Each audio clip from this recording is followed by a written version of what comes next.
Content warning. This story contains discussion of mental health crisis and death. Listener discretion is advised. Some places feel wrong even before anything happens.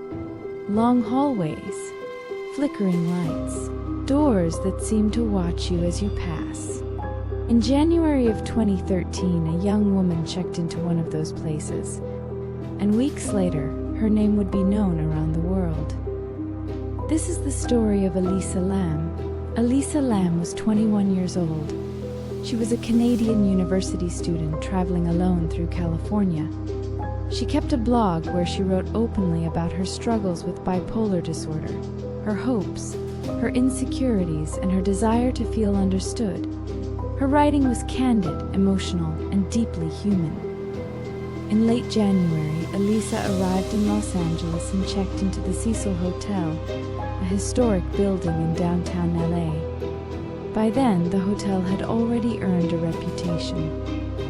Over the decades, it had been linked to suicides, violent deaths, and long-term residents who disappeared without explanation. Locals avoided it. Tourists rarely knew its history. At first, nothing seemed unusual. Elisa explored the city. She visited bookstores. She called her parents daily.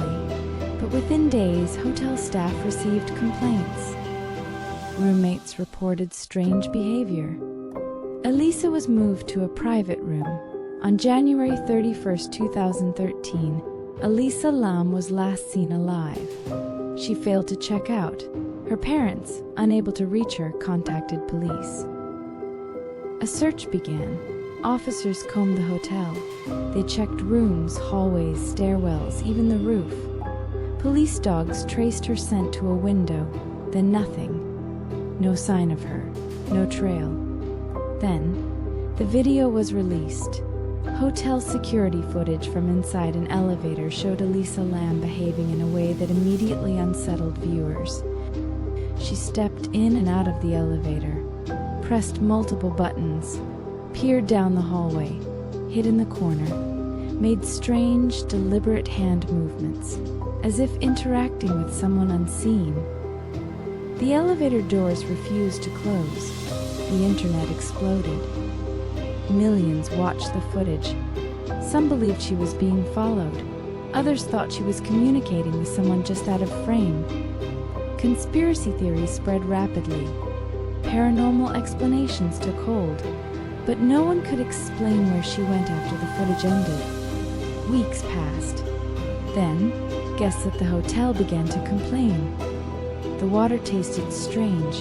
It was dark. It smelled wrong. Maintenance was called to the roof. Inside one of the hotel's large water tanks, they found her. Elisa Lam's body had been floating in the water supply for nearly 3 weeks. Questions came immediately. How did she get to the roof, which was locked and alarmed? How did she climb into the tank, which was tall and heavy? Why were her clothes found floating separately? And how did no one find her during the initial search? The autopsy revealed no signs of physical assault, no drugs, no alcohol. Her cause of death was ruled accidental drowning, with bipolar disorder listed as a contributing factor. But for many, the explanation felt incomplete. The elevator video remained disturbing. The timeline felt fractured. The circumstances were deeply unusual. Experts later suggested Elisa may have been experiencing a severe manic or psychotic episode, worsened by inconsistent medication. Her behavior in the elevator aligned with disorganized thought patterns. Panic, confusion, fear. But even with explanations, the questions lingered. Why the water tank? Why the elevator malfunction? Why did the doors stay open? And why does the footage still feel like we're watching someone react to something we can't see? The Cecil Hotel would later be rebranded, renovated, renamed, but its walls remain the same. And Elisa Lam's story continues to haunt people, not because it proves something supernatural, but because it sits at the intersection of vulnerability, isolation, and a system that failed to protect someone who was clearly unwell. Sometimes the most unsettling mysteries are not about monsters or conspiracies.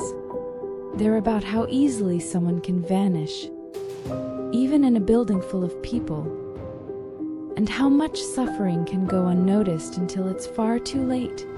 I'm Emise Terry, and this is a mystery that refuses to stay silent.